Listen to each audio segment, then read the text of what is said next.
We are live. So we are live. We're actually live. So It's a pleasure to let's, be here with you again, Johnny.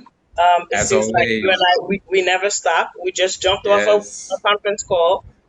to Um, another. Prior to that one, I was at another planning committee to help our parents and students across the city to make sense of the situation that's coming with the school reopening. So I don't know. It seems like it feels like we work around the clock for some reason. That's it. No matter where you are, somehow we always manage to be working with one another. What does that tell us? Well, the commitment to Haiti is nonstop. I guess it's in our system. It's in my system. I'm trying to Indeed, eradicate it, and it just keeps following me. indeed, indeed, indeed. Hi, How was your Vanessa. trip to Haiti? Welcome back, Johnny. By the way, Let's welcome back from before I Haiti. tell you about my trip to Haiti, I want to make sure that you're both centered. So I think you are centered, Mona Lisa. But Vanessa, I can't tell whether you a little bit too. Yes, yes, and slide a little bit more from what you just did. Even a little bit more, just a tiny bit. Perfect. Now you are straight center, so we can see your beautiful smile and your beautiful face. So And you look gorgeous, by the way, Vanessa, Madam Thank Chair. you so much. I'm so happy to be with you all. I wasn't sure if you wanted me on now or if you wanted me on later, so I was Oh like, no, we just want you now and all the time. okay. indeed, indeed, indeed, indeed. So yes. So to your question, Mona Lisa, my trip was a bit of a whirlwind because obviously I was only in Haiti for about a week, maybe 8 days. Uh, Johnny, it's when you're saying only, Johnny, you got to be in Haiti without me for a whole week, Johnny. That's a whole lot.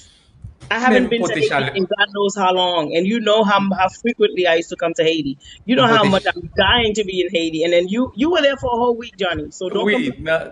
na chaleur avec et sans courant et gros petit problème mayen gwen kap touye nou la parce que Ah, ou fait 10 ans dans bagarre chaque là, mon fois cher. Ça passe là. Ou fait 10 ans dans bagarre ah là, mon cher. Ah, ou habitué. tadi oh, l'on fait 2 mois New York après ça ok t'as commencé au diaspora rentrer sous faut que chalet a réduit. But anyway, I know it felt good to be home regardless. To It sit was on the lap of wonderful. IT Sherry Mamanu, I know the feeling. You know me, hot or not hot, Mare Gwen, you know me, à la campagne, Mbake, all over the country, nap travail, and it's always a pleasure for us to do that. And I'm sure, trust me, you enjoyed it. And you know how envious and jealous I was that you were there. Indeed, I can imagine, and it was really wonderful to be back in country despite the many challenges that our beautiful island faces. There is something magical that happens once you set foot on on that little piece of land. And so it was really good to be able to catch up with folks. And obviously, I'm on the board of a couple of organizations, got some meetings done. We launched a project, which I hope we'll get to invite them at some point on this program to talk about these projects that they're doing with young people who are being very creative around bringing their own solution on the issues of COVID-19, which, as you know, even though the government has removed the state of emergency, nonetheless, the challenges remain. So we'll still have more work to do. Johnny, this. I was definitely going to ask you this question. I must ask you about your baby in Haiti. Before, avant madame, on see about it too. When I talk about your baby in Haiti, I'm talking about CLE, the Center for Leadership Education. Yeah, How is and that excellence. Yeah. baby going? Tell us, give us They some updates. are they are doing amazingly well, and I am so proud of the team that I had in Haiti. That is in Haiti is doing such an amazing job. The capacity of these young people to absorb and take the work to the next level. I feel so fortunate to have been part of that, and that really is motivation for me because it says that the seed that we put in the land and put in the ground, when you see it grow and flower and turn into this beautiful thing, when you see these And young leaders blossom. and blossom, and really once they take this over, I am so amazingly proud. And it's all to their credit and the ability for them to do what they do. So yeah, so it's going very well. Thank you, thank you. And I know that's part of your legacy, and I know it's your area of passion. Trust me, I try to kind of duplicate that in my own way by using my own skill sets that I've acquired over the years working with you, and my attached to a little bit of my schooling, because my area of expertise really is in educational leadership. So I kind of try to do a little bit of what you do, mix it with education. So I work with the women in Jeremy. Of course, as I leave the Mojo, once I leave the Mojo, immediately I get right back online with the women in Jeremy. And I think that's it's a continuation of your work. I have to give you credit for it because it's much needed in Haiti. And that being said, we want to invite other members of the diaspora to do the same, to get engaged. And it doesn't have to be at the political level. The country needs us. I just want to continue to have that message resonate. I mean, with everyone that's listening to us at this time. Also, John, today's show, our theme for now until November, which is the reason why we have Madam Chair sitting here with us from Half Coalition, which you and I are part of. We want to remind our community that you and I will be heavily engaged in civic education, trying to get the community to be accountable. Don't wait when things are happening and that's when you start complaining. But now is the time to have your voices heard. We want to talk to those with the right, who have earned the right to vote. A right that before we proceed with this conversation, I'd like to take 30 seconds to observe a moment of silence for John Lewis, a superhero who fought for that right for us to have today. If you don't mind, Johnny, and I'm sure you would definitely support that. I'm sure. Absolutely. Yes.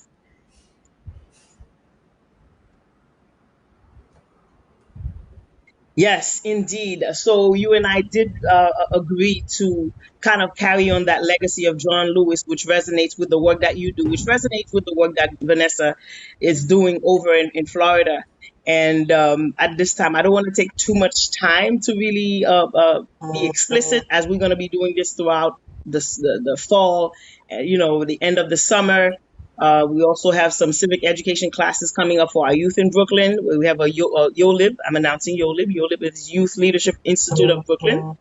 So we're definitely going to be buckling up to get the results that we're all looking for. So with that being said, Johnny, I'm going to pass it over to you to have the honor of welcoming our honored guest today. And again, I can't even express how thrilled I am to have Vanessa from the VSS Hour, a show that I really love. I love Vanessa. I love the whole team.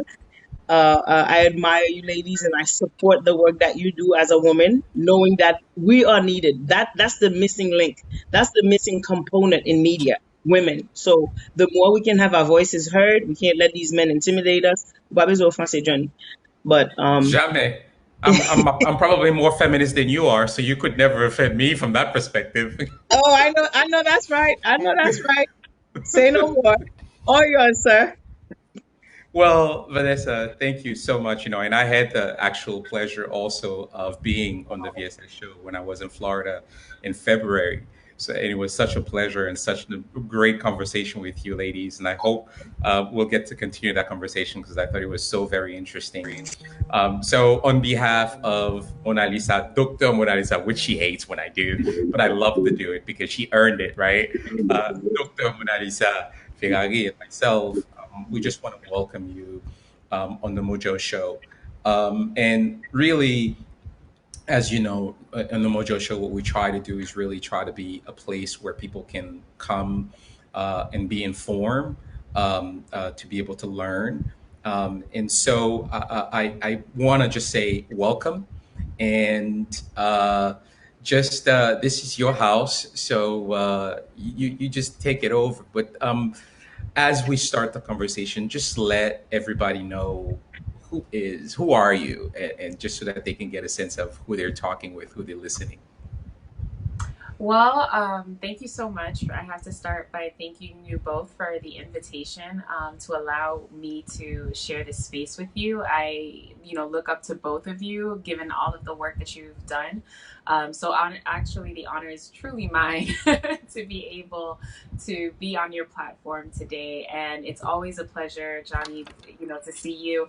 I think that when we had you the last time on VSS, we said we have to do it again. So definitely, this is just a preview to what's going to come again, right? And Indeed, Dr. indeed. Mona Lisa, I know how it feels when people want to call you by your title, even though we've earned it. We know that that doesn't make us who we are. It's the person inside and the love that we have for our community that comes first before all and any titles. And so I feel you, sis. But definitely, when you come to VSS, we are going to call you Doc. um, so just a little bit about me, very briefly. My name is Vanessa Joseph. I am a daughter of Haiti, and given that I love my country so much and I love everything that comes with it, I decided that I would become an immigration attorney. I know how the struggle has been hard for a lot of Haitian Americans here to be able to get to that place where you become a U.S. citizen. And I also acknowledge and understand the fact that it's extremely hard for people trying to come to the United States now. And so when we think about all of the things that we can do for our community, the one that I landed on was becoming somebody to help in that space, in that domain. And so with that, I decided that I'll become an immigration attorney. It wasn't really something I wanted to do like my whole life. It just kind of happened on me. I got the chance to help somebody. It didn't go the way we wanted to, but I was like, you know what? I can't give up this fight. And so that being the case, I became an immigration attorney and I work for a nonprofit organization here in Miami. On top of that, I recently became elected last year to the office of the city clerk in North Miami. And so basically, just to give people something to hold on to in terms of what that means in our Haitian culture, it's the greffier, right? Greffier villa. That's the role that I play. And in the experience of campaigning and actually getting to talk to my community, I realized just how important, and even more so than I ever thought, how important it is to actually get leadership that represents the people, right? And so I think it's extremely necessary to have Haitian Americans in elected office to be able to represent the interests of other Haitian Americans. And so that being the case, when the opportunity came to be part of the Haitian American Voter Empowerment Coalition, although I am somebody who tries to, it doesn't look like it, but I do try to stay away from like being the face of things and being in like, positions where it's like I'm all out there. I thought that sometimes you have to put that, shyness aside, that timidité, you have to put it aside because you understand that there's a larger goal that you need to reach for your community. And so it has been a pleasure to serve in this capacity in the few, I would say, a couple of months that I've been doing it, or even less. But certainly it's an exciting place because now we're really starting to see Haitian Americans really come together just for this shared interest of ensuring that the Haitian American vote, the Haitian American electorate is actually active, engaged, and at the forefront when people think about politics here in the United States. Wonderful. Well, first of all, I think we'll do the old, well, not the old, it's current, it's new now, right? We need to do this because there's no, the clapping, it's done this way, these days to say congratulations for being Thank elected. you. I'm sure it was Thank you. a lot of work. The second thing is I totally get what you mean. Very often when people see us either doing this kind of thing on Facebook Live or being on TV or on the radio, they assume that we and when Alisa and I talk about this all the time, they assume that we love being in front of camera or love being up front. When really, my favorite place is to be in the background and allow other people to shine. And so I definitely share that. And I think you jump to the heart of the issue. So we'll kind of like Mona Lisa and I will be switching on and off in terms of questions. And there is a specific reason why we invited you here and to talk about a new organization that's being put in place.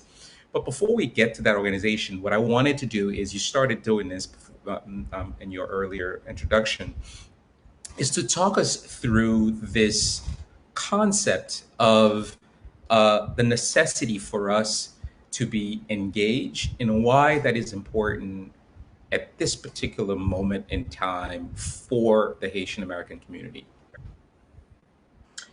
Right. I think that so often we think of ourselves as part of the larger electorate without really realizing that there are issues that affect us particularly that may not affect the electorate as a whole, right? So obviously there when we go out to vote, and we should be voting on issues, right? We should be voting on the issues. C'est pas sous forme tête mouna that we're going to be making our decision. We're really trying to see, how do these issues affect me, and where does that person lie on that, right? And sometimes we're at different ends of the spectrum. That's okay. Sometimes we're in the middle, and that's of course okay. But sometimes we realize that we're left out of the conversation entirely, right? And Mm-hmm. so one of the, after the election, the 2016 election, and this is without getting political and without being partisan, right? That I'm making this statement. We were told that the one of the candidates had expressly said that he would be our champion. He came to Little Haiti. He came to a Haitian community. He went into a building constructed for the Haitian community, right? Representing the Haitian community in Haitian architecture, and said that he would be a champion for Haitians, right? That he would be such a champion that maybe that we hadn't seen yet or had not yet experienced. And whether or not you voted for him, this is the person who came into power. Shortly thereafter, we started to see that in terms of immigration, things were limited for the Haitian community, right? We saw the end of TPS. And then thereafter, you heard that this beloved country, that while many of us are out here, the diaspora, and maybe, those of us who are second generation, third generation Haitian Americans who still have a love, right, for their beloved country, we heard that that country was referred to as an S-hole country. And when we heard that, we were not only shocked, but we were upset, right? Because this, regardless of what you think of Haiti or regardless of what we see in Haiti, we also know Haiti's beauty, right? And that's the beautiful thing about being Haitian, and that's the beautiful thing about being Haitian Americans, that whatever they tell you about your country, you also know that there's another side. Nevertheless, even if Haiti portrayed as it is portrayed in the media and on social media, we still don't want you calling it an Mm-hmm. S-hole country. Yes. And so there we started to see that, or we reconfirmed the fact that we knew that this particular person was not for us in any way. And so you get to this point now where there's a pandemic, and we know that this disease, disproportionately affects a certain demographic, being Black people. And yet, nothing's being done to address that, possibly because it's affecting Black people, right? So when it doesn't affect you in particular, maybe you won't know how to respond to it, or won't care to respond to it in the proper ways. But more than that, we're looking at things like TPS that's about to come to an end in January, that we have no idea what is going to happen. And so when you look at what the decision that came out with DACA and the administration's response to it, you can't help but to believe that what's coming down for TPS, even if the courts side with the plaintiffs in the cases that are in the Supreme Court on TPS, we can't help but to believe that even though those cases may be in our favor, the administration will do something that is not in our favor. And so I say all of that to say that we have come to a point where it is clear, it is glaring, it is in our faces that we have to have representation that, if it can't look like us, that we at least know represents our best interests. And so when we organize ourselves, and when we put ourselves together to rally around shared interests, shared values, shared visions for our community, then we're able to ensure that we're not sacrificed in the ways that we have seen our community sacrificed in the past. So Yeah, having Mona said Lisa. that, Vanessa, we know there are a lot of organizations that have been formed after the 2010 earthquake, and a lot of them with a variety of mission statements or vision. Now, how is this new organization that you're leading different from what's been done before? And I'm taking into consideration organizations like NEON, the National Haitian American Elected Official Network. I'm taking into account the United Front for the Haitian Diaspora. I'm taking so many others that I can cite. Now, what is different this time around? So I think that what makes it different from some other organizations is the fact that we're centered around the purpose of not just organizing the diaspora to influence what's happening in Haiti, not just organizing ourselves to get ourselves elected, not just organizing ourselves to organize for the sake of organizing, but we're really focused on ensuring that Haitian Americans who have the power to vote, who are registered to vote, who have the ability to vote, actually get out there and they do that. And also, we're organized to ensure that whenever somebody does come and comes out and wants to be a candidate, wants to represent us, we have policies in place that we could present to that person and say, hey, here's where we sit, here's the agenda that we've come up with, and we want your support in making that happen should you be elected. And right now, given the way that we are almost to the point where we are going into the presidential elections, absolutely, we may not have the chance to present a complete agenda in the ways that we would love to, right? However, if right now what we can do is engage the entire electorate, then that's what our mission really is at this point. And we also will be presenting policies. We have committees who are working on policy agendas to put forward to the different candidates who will run. But when you think about organizations like NEON, which is the National Haitian American Elected Officials Network, the idea behind NEON is, number one, it's a nonprofit organization, right? So unlike the work that HAV will be doing, where there'll be fundraising, we're collecting money, we will be investing in campaigns to do outreach, the network, NEON, actually just seeks to organize the elected officials and come up with some guiding principles. Now, the work that HAV does not have to be in a silo. We have to work with the association, the network of Haitian elected officials. Why? Because we need to know, what are you seeing in our communities? In these communities that you represent, how are Haitians being affected by the policies that stand? How can we provide you with whatever support that we need to? So while these organizations exist, it doesn't mean that we can't rally our ideas and our people together to see how do we amplify the efforts that HAV is putting forward. You mentioned have, right? What Mhm. does that? It's an acronym. Yes, so Haitian American Voter Empowerment, HAV, and then Okay. Coalition. So HAV Coalition. It's that, my bad. I should have defined that. No, no, it's fine. I mean, I think It's not sometimes your when fault. It's the we way I phrased the question. Yes, I kind of put the yes. sometimes when we know what we're talking about, sometimes we kind of go Yeah. into it without the audience really knowing. I think you touched on something that I think maybe we should just take a couple of minutes to unpack. Very often, people don't understand the necessity for communities.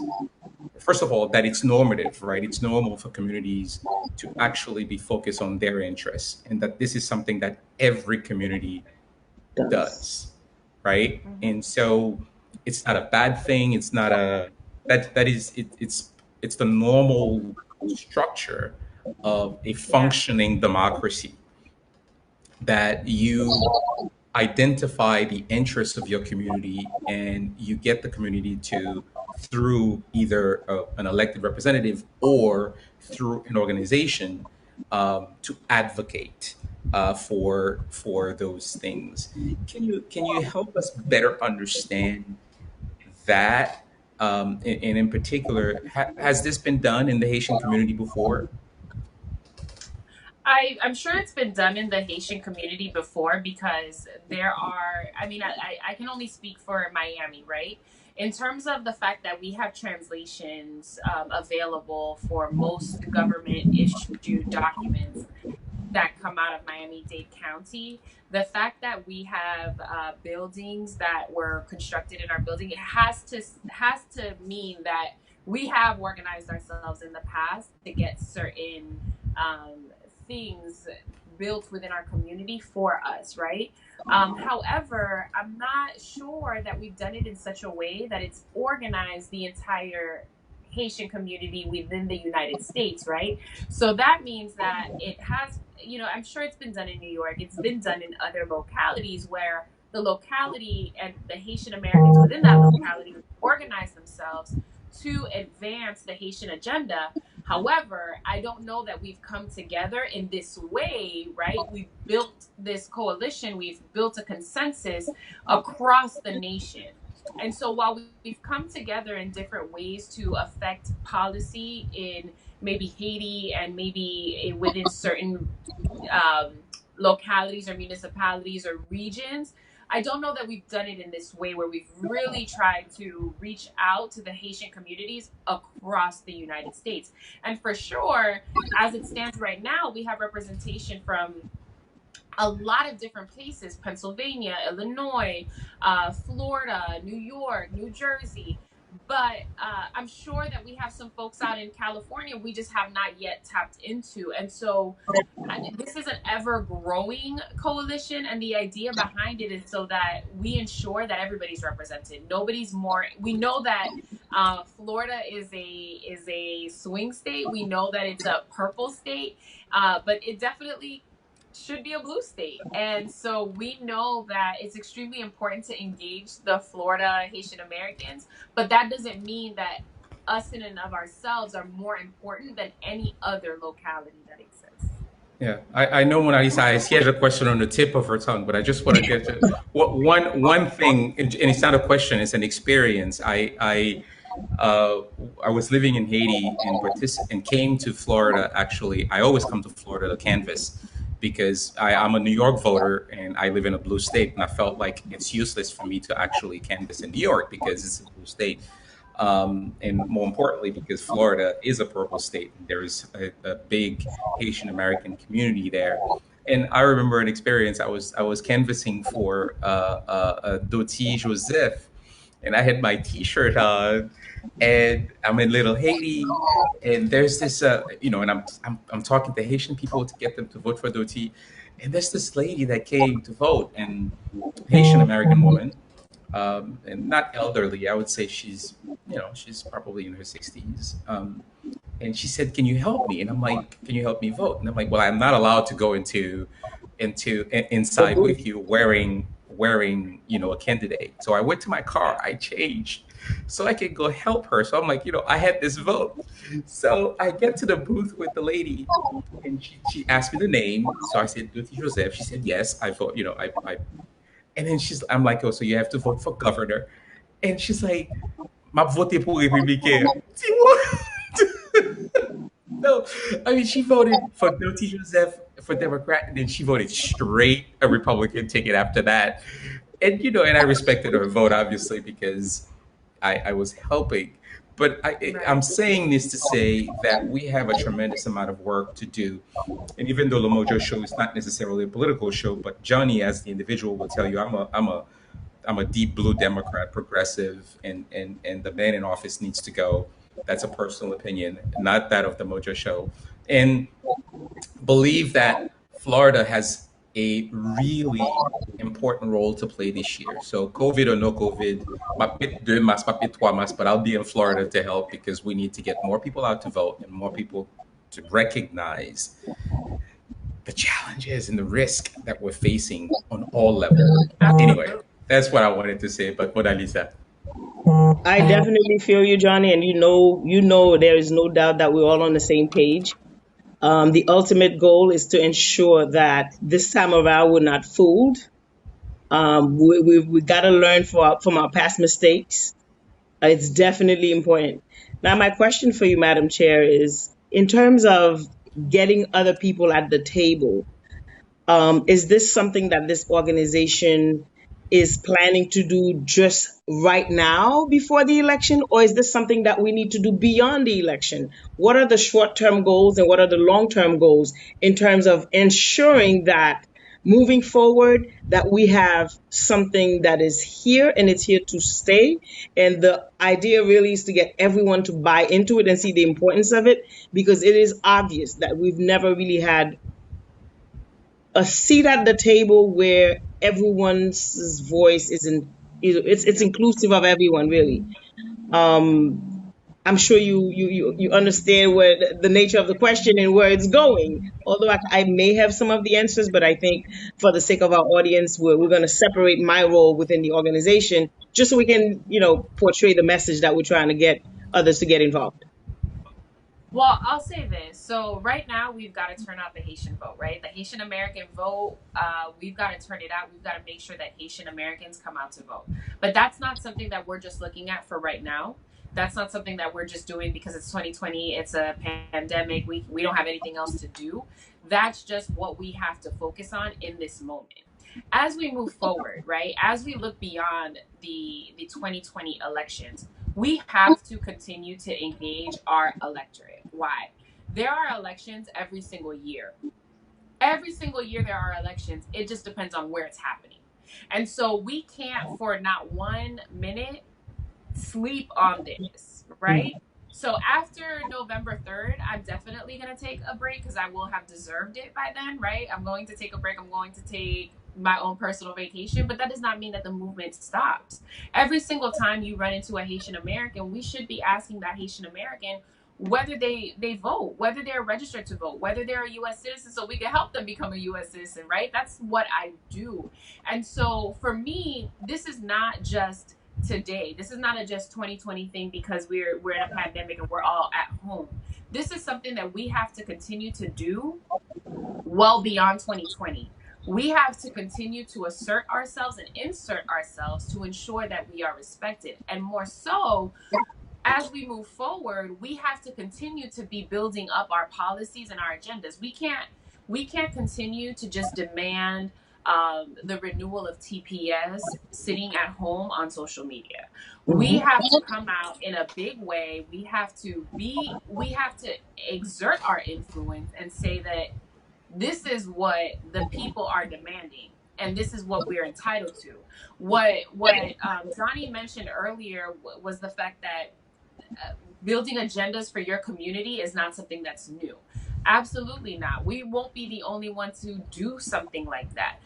But we'll finally get to that point where we do that and ensure that instead of us just voting for you just for the sake of a vote, right? Because you asked us nicely, we're voting for you because we know that we're going to put pressure. Okay, we're going to apply that pressure and make sure that in exchange for that vote, this policy is meaningfully considered by your administration and that it becomes one of the priorities and it becomes an agenda. It's an agenda item in all of those committees that it must go through. And so I think that it's extremely important for us to look at it as right now we want to get out the vote, but beyond that we want to put out policy. We want to develop our own Haitian American agenda and ensure that our votes are not played with, that they don't come to us right before an election and say, hey, here's some money into the community, right? That was put through by somebody, some random person. And that's how you get older folks voting for Dottie and then voting for other people that do not share their best interests. Because if it was up to Dottie, that's not how that vote would pass. You understand? But unfortunately, we can't influence people's votes at an election site. We have to do that well before.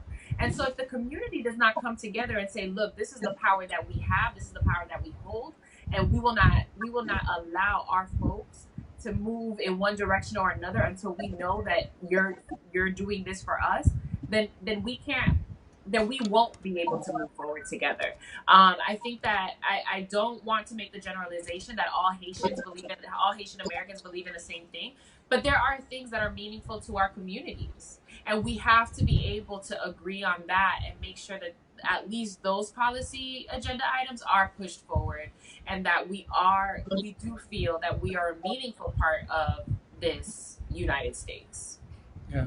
Let me just follow up on this because this is something that we're going to do a series, and this is the first of the series until the election. But you may be able to just talk through this a little bit. It's the importance of every single election, not just federal elections, but to be on the school board, to be, uh, to be at at different levels in government. Very often, we don't realize that a lot of the policies that affect our day to day are actually not happening at the federal level, right? They're happening at the state level. So if you take, for example, your ability to access to voting, right? Each state, and this is something that's very close to my heart because I fundamentally believe in the democratic process, right? I mean, this franchise coming from Haiti where it was limited. So I truly, deeply believe in this particular aspect of the franchise, giving it access to the franchise to people. And most folks don't understand that this is not something that happens at the federal level. It happens at the state level. What happens in your schools, right? What goes in the school books in your community? It's not the federal level. It's at the state level. So, can you talk a little bit about like the different levels that potentially exist and why it's important for folks to actually be aware of the necessity to participate because we know after the big elections and then when there's like the next election it goes way down in terms of percentage of people who participate. Right. I mean, I think that a lot of us tend to focus on the federal elections because voting for president is a sexy thing, right? It's the most active thing that's happening. It's all over large networks, right? Because whereas local candidates may not be able to afford to get on a major news network's platform, or they may not be able to pay the cable company for advertising, the presidential elections, the candidates at that level surely can do that. And even at the state level, they're able to do that. But municipal elections, you may not find that commonly, right? Unless it's a really highly contested seat, you may not find that people are able to afford to do it. And so just the outreach itself is different. But the problem is that we as a community need to wake up to the fact that all elections matter, and especially local elections. Because the local election, the municipality or the county, is the most closely connected to you.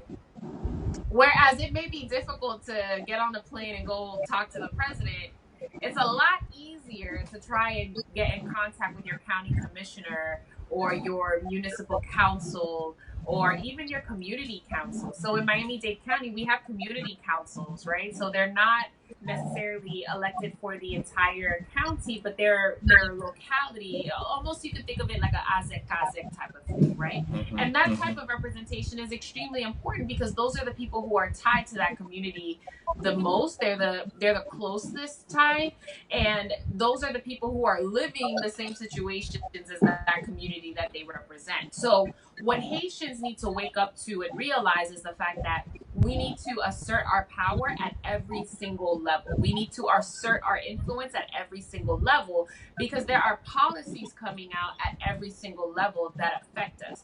So imagine things like, your schools not reopening. Well, if you have a community of Haitian parents who aren't able to go to work, or who aren't able to homeschool their children because they don't speak the language or they don't understand the work that's entailed, they can't access technology. Who's supposed to bring that forward for them if we don't have representation at those different levels, right? And so when we think about it, it's not enough to say, oh, we have somebody elected to office at this level and we're happy. Nah, we have to have as much as possible at every single level to ensure that our policies are being advanced as much as possible. In a perfect world, we would have a representation at every level to ensure that people are fighting for us. But where we can't have that, we also have to build allies. We have to ally with other communities who will have our best interests at heart. we also can't silo ourselves. And so I think it's extremely important that Haitians understand the fact that, what happens at the federal level only goes to a certain extent. There are things happening right here in our backyards that affect our every single day lives, from the ways that we are policed to the fact that we aren't able to, that our votes are being suppressed. And if we're not putting the right people in place, regardless of where they come from, right? Even if they're not Haitian, but if we're not putting the right people in place, we will never be able to advance our communities in the ways that we would like. So, Vanessa, what are some of the challenges that you anticipate under this new normal for this coming election year? Because, um, again, I'm asking this question in consideration for voter education purposes. I'm asking that. We're dealing with a population that's not necessarily tech savvy. We're dealing also right here in New York, we're dealing with the challenges of some of our polling sites being closed. They're closed down. So how do we, in the meantime, prepare people to deal with the possible results that we would not wish to see happen? Mm. Okay. I think the task of door knocking should not be something that we wait for until election day per se. Okay. Which is why again we adamantly wanna get involved in educating our voters. So what are some tips that you may want to give us today for our voters to start thinking about? Start thinking ahead because we already know what's at stake. So what should we start doing as a community? I mean, as a community, I think that we need to also protect ourselves, and that means a bunch of different things, right? So, in the physical and medical sense, we need to be voting by mail to ensure that we reduce the risk of contracting COVID, especially here in Florida, where we know we're still a hotspot. We have to ensure that we reduce our exposure by voting by mail, right? And that's one thing that we should always be signed up for, because people move, they go live abroad. Sign up to vote by mail, right? Just Can because I you're stop you living. on that, Vanessa? I'm sorry. What is that process? What does that process entail? Just for the purpose of educating our audience. How do you vote Absolutely. by mail? So absolutely, you would have to request the vote by mail ballot from your supervisor of elections, and that's something that, whether you live in Brooklyn or whether you're living in Miami-Dade County, you need to be able to do. Request your vote by mail ballot from your supervisor of elections, and then you would vote by mail once the ballot comes out. And what's important for people to pay attention to is who is on your ballot and what do they represent, right? So oftentimes we tend to look for where it says Dem, DEM, or if it says Democrat. I'm not sure how ballots are across the United States, but I know here in Miami-Dade County, folks love to just go down the line and vote Dem, Dem, Dem, Dem, Dem if that's where they are, or if they're Republican, they'll just vote straight down ballot, which is fine in some circumstances. However, when you have primary elections mixed with some municipal stuff, and the municipal elections or the county elections do not identify people as Democrats, or if everybody's a Democrat, then how do you make that decision, right? And so, what we need to be helping our folks do is to actually look at the ballots and look at the people and look at the issues that they represent, or where they stand on the issues, and what are the causes that they champion, what are the things that they have done, or what are the things that they have promised to do, and are these people that we can put our faith and confidence in. I think that as communities, when we have information, so for example, I am an attorney, I have access to other attorneys, I can ask my network of attorneys, hey, what are your thoughts on these different judges? After that, I can compile a list of who I think would be the best people in that position. Then I can open myself up to other people and say, hey, if you want to talk through these candidates, then you can have a call with me. Or I can point them into the direction where I know that resources exist to provide them with the information that they're looking for. And so I think that one of the first things that we must do as a community, for those who have the privilege to be able to have access to certain information, we have to be willing to share that information and open about sharing that information with our people, even if we don't do it on a public platform, but be able to say, hey, feel free to call me. My parents called me to help them fill out their ballot. They asked me, what do you think about all of these different people? How should we vote? Right? And so if my parents felt a certain way about things that I didn't feel, right? So maybe we had different views. Then I can tell my parents, well, here are the views that these folks, championed, or this is where they stand on these issues. And so you make your decision. But I know my parents usually agree with me on certain, as it relates to the issues that face our county and the people in it. Then maybe I can tell them directly, okay, these are the people that I think you should vote for. I mean, never should we go out into, if you're at the polls and you're helping, you're a poll watcher, a poll worker, it is not your job at that point to be telling people how to vote. They need to come there already prepared to know who they want to vote for. But we have to do that work at the front end. We have to educate our folks about who these people are, what do they represent, are they really in our best interest? Have they had an opportunity to prove themselves, and what have they shown us? And so I think that it's extremely important that we are mindful that maybe not everybody has access to the same information. The person that Johnny went into the salle de vote with, maybe that person didn't have access to the proper information. Maybe the only person that they heard on the radio or saw on TV was that particular person. And so they believe, because that's the only person that they saw, that was the only person that they could vote for. Or they only heard that name, and so that's who they were told to vote for. Maybe the media outlets that they listened to had advertisements from that person, had more advertisements for that person, and it caused the person to believe that because I hear this person's name more, that's the right person for the job. So we have to educate our community that we don't vote based on femme figure. We don't vote based on femme tête liège que women. We vote on the issues and how they affect us. Because I know for sure if that woman had known what would be coming down the pike right now, maybe the vote would not have gone that way.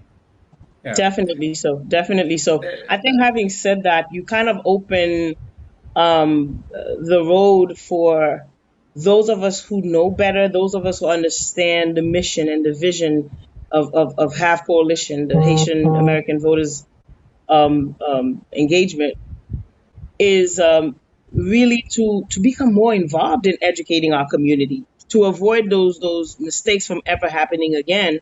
And I think Johnny is definitely ready to do that. Also, what I picked out from what you just said is what I already have in mind, is to engage our youth, engage our young people, because they are the closest to their parents. Absolutely. They know the language. Absolutely. They can discuss with their parents what's at stake, what's going on, so that way that can shape the route that they want to take in terms of voting. On that note, definitely we want to put a call out to our viewers who are watching right now. By the way, we forgot to ask them to share the live, Johnny, but we want to encourage you to share this live. This is really an initial conversation that we're going to continue. Again, in one day, one show, we won't be able to cover everything, but I think we covered one aspect today, which is to increase the level of engagement and voting by mail. What does that entail? What does it mean? So I'm also going to follow up by doing Voters 101 education, throughout this week on our website, on our page, Johnny, okay, in Haitian Creole for our community, because they definitely need that. It's been requested of me. They've asked, and I think we have to deliver that level of support. So, Madam Chair, having said that, how does your team plan to really engage with you and kind of support your leadership to ensure that the mission and the vision is met, and at least by November 3rd, the ultimate goal that we have is actually met? Tell us about your team and how they collaborate. So funny enough, the team is the true leadership behind this, right? So I may be the figurehead, I may be the person who chairs the meetings, but really the team behind HAVE, they're the engine that keeps this machine running, right? And so I have to say, when I think of people like you, Mona Lisa, and I think of Marie VR, I think of Dan, I think of Jack, I think of everyone who is involved in this effort, without naming everyone's name. Yes, we want to avoid that. Right. And so, basically, when I think of them, I think of people who are so heavily committed to this effort that they'll stop at almost anything. She'll stop at almost nothing to be able to move this mission forward. And so it gets a little hectic, right? Because there's so many different personalities.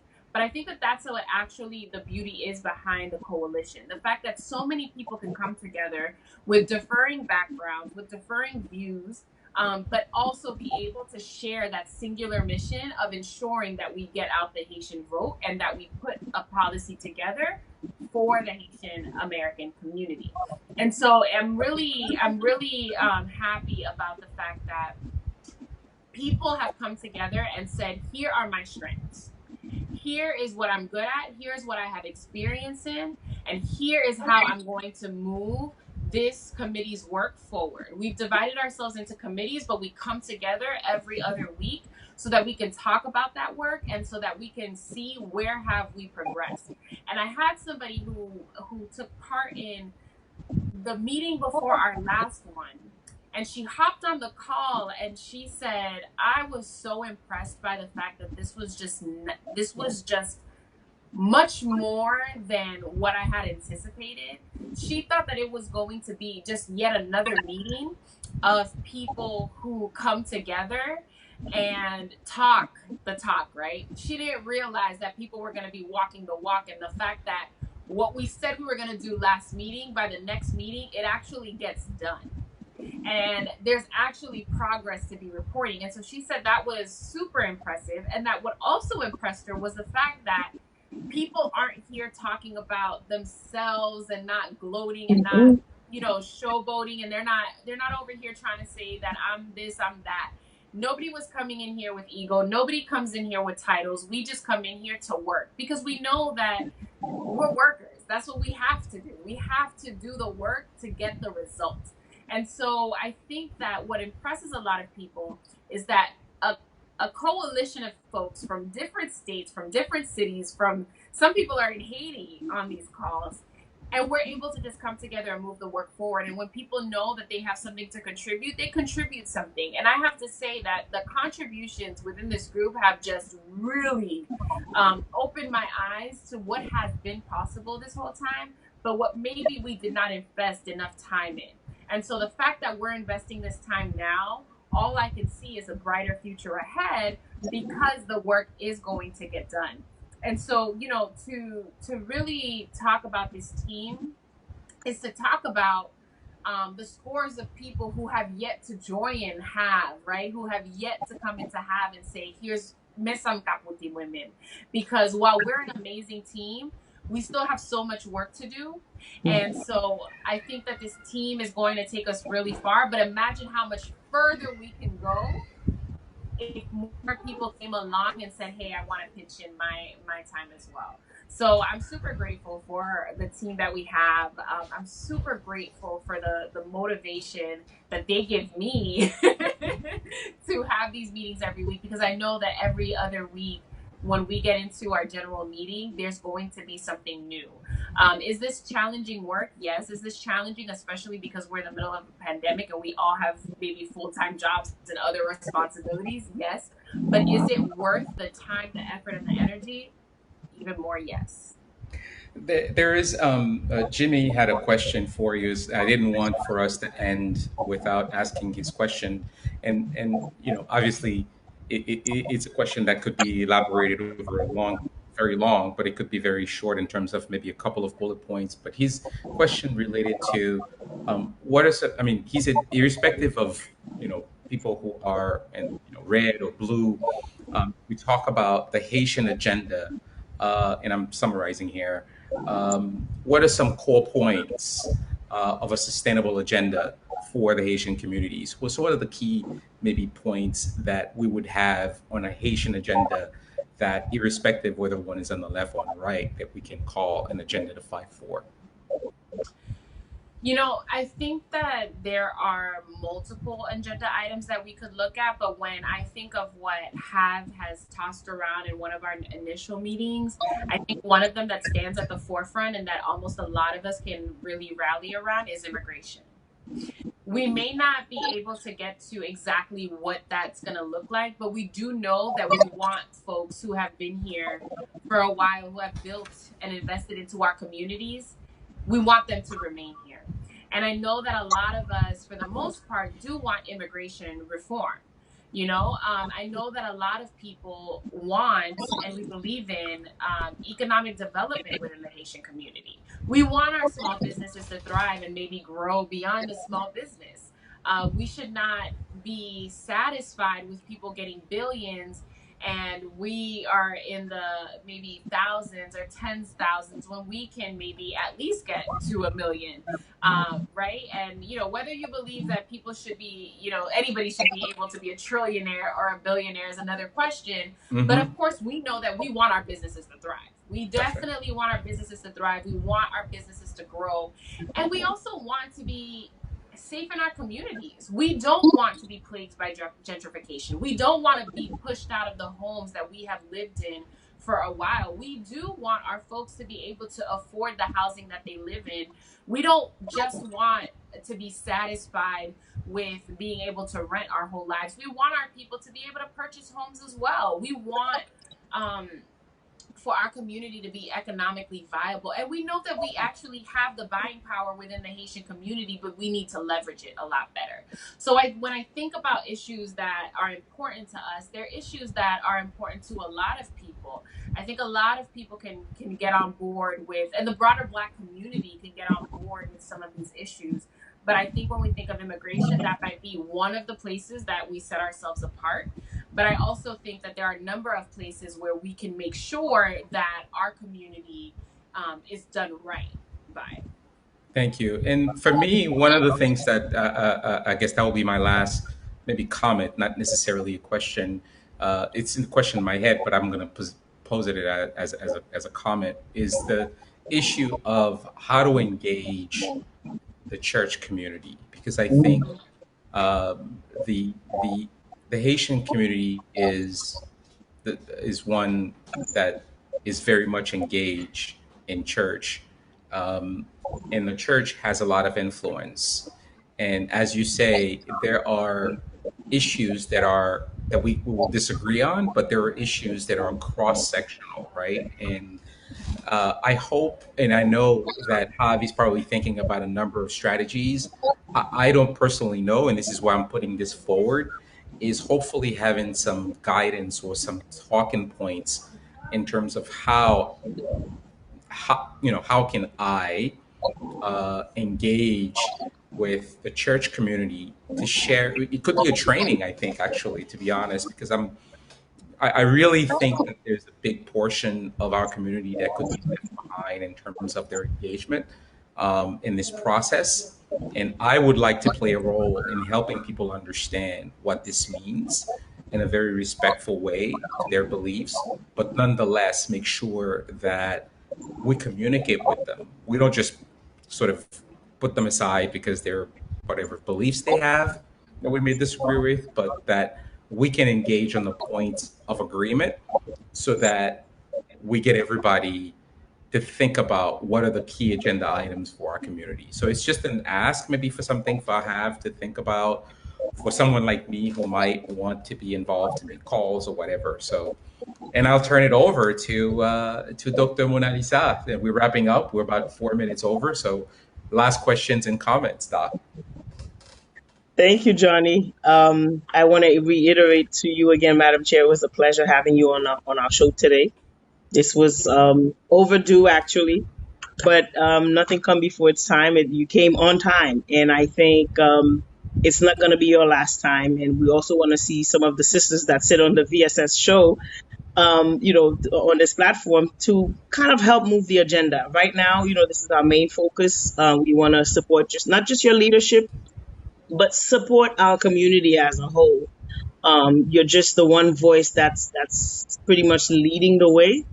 And I think within each of us is a set of leadership skills that we can put together around the table to work towards our common agenda. And I think it's possible.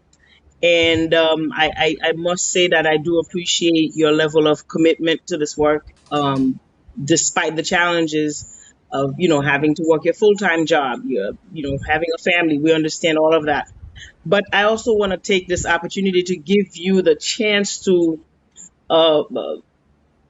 kind of put out that call to the rest of our community leaders to become engaged. Right. There's a seat, there's an empty seat at the table, waiting for them to come, no matter what their age is. Because that's one of the challenges we know we've had across the community, the intergenerational gap that needs to be bridged.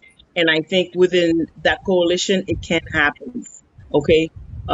So, it's all yours to really make that elevator pitch that can really attract them and let them know how they can contact us, how they can, and I'm saying us, I'm at the liberty of saying us because I can't deny it, I'm a part of it. Johnny's a part of it.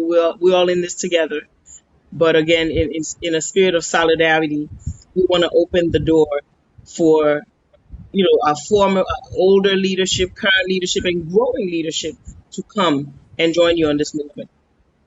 Thank you so much, and I do want to thank you all for allowing me to be part of this, and I hope that maybe in the future we can actually plan maybe a special show with VSS and Mojo, and we can talk about things, but even more so as it relates to Have Coalition and this table, we have a seat waiting for you, and we continuously build the table as we go.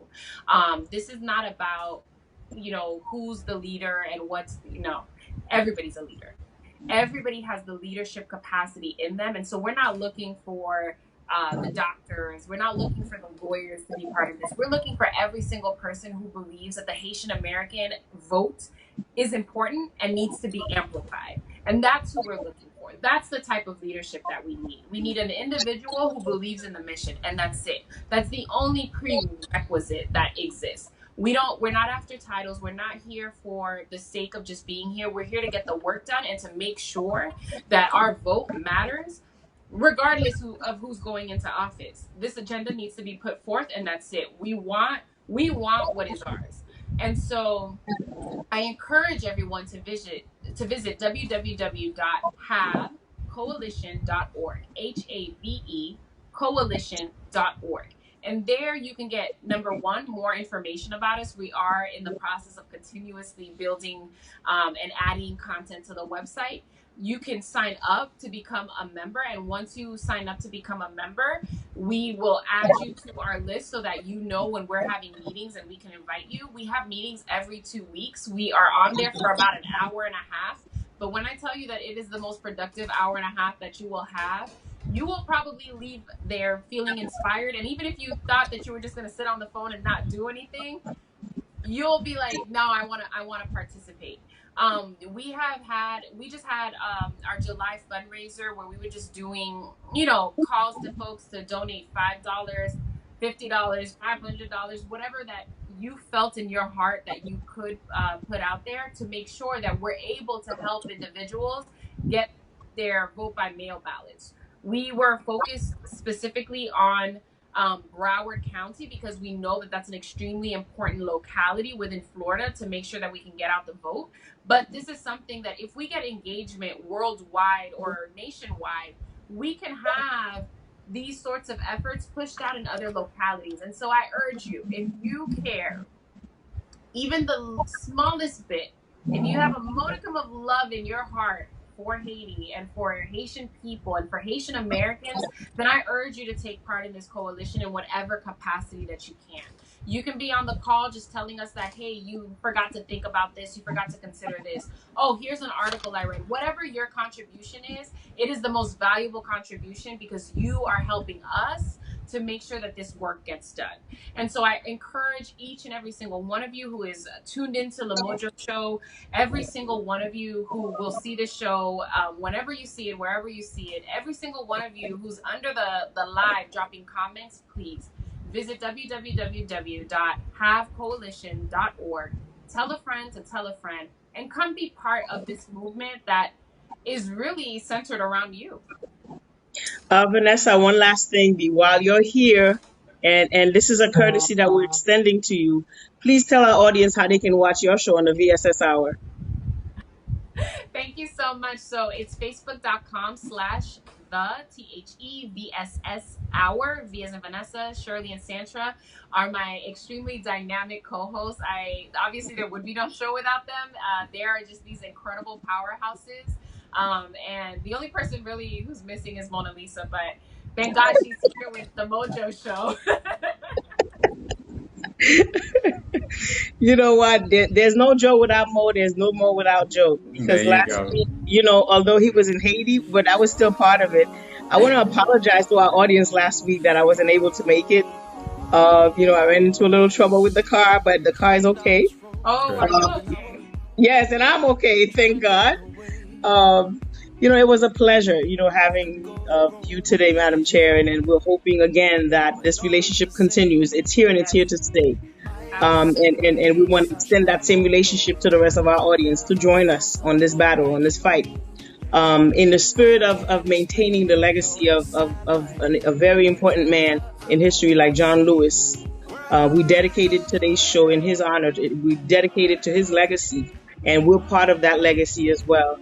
If we want to stay with us, si nou rete avek bra nou croise, n'a di nou pa kè ou bien n'a di bon nou pa nan politique, nou perdu bataille. So n'a encouragé tout le monde, tout haïtien qui concerné, engagé, vin bon table, vin travail, mettez-moi ensemble pour nous capable travailler. Là nous dit l'union fait la force, il faut que son bagage nous pas simplement dire dans bouche mais il capable rentrer dans action nous yo tout. So pour cela nous connaît qui ça nous a perdu dans bataille ça.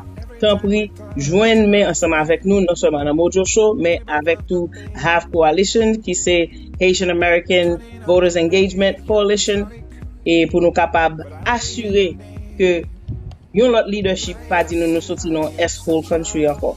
Nous pensons nous capables de faire la différence là, et c'est nous-mêmes qui pour faire c'est pas l'autre monde qui vient faire pour nous. It's up to us to change it. That being said, have a great week. We'll see you next Sunday on the Mojo Show. If you want to get your mojo back, come to the Come Mojo on at Show. 4 p.m. every Sunday. Have a great one. Thank you so much. Thank you, Johnny.